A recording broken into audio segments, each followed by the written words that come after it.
کتنی عجیب ہوتی ہیں لڑکیاں، پسند کا سوٹ نہ ملے تو ماں باپ سے لڑتی ہیں، عید نہیں مناتی، مگر ایک ناپسندیدہ انسان کے ساتھ چپ چاپ پوری زندگی گزار دیتی ہے۔ عورت اپنی عمر کے بارے میں اس وقت جھوٹ بولنا شروع کرتی ہیں جب اداس چہرہ بچ بولنا شروع کر دے۔ عادت محبت سے زیادہ جان لیوا ہوتی ہے۔ میں نے کئی محبتوں کو فنا ہوتے دیکھا ہے، مگر عادت محبت سے بھی بڑھ کر ہوتی ہے۔ محبت بھی اصل میں عادت پڑ جانا ہی ہے۔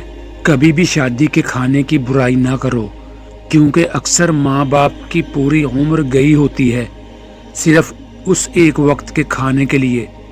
مرد ساری عمر جھٹکیاں کھا کر دھکے برداشت کرتا ہوا کفالت کی راہ نہیں چھوڑتا، مکان بنواتا ہے، پردیسیوں کی مٹی جھانکتا ہے۔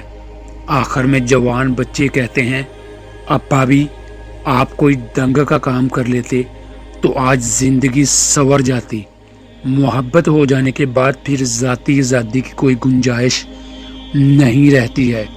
بیک وقت دو افراد سے محبت نہیں کی جا سکتی۔ محبت سے بھی اور اپنی ذات سے بھی اس طرح محبت ایک طرح غلامی کا عمل ہے۔ حسد کا جذبہ احساس کمتری سے پیدا ہوتا ہے۔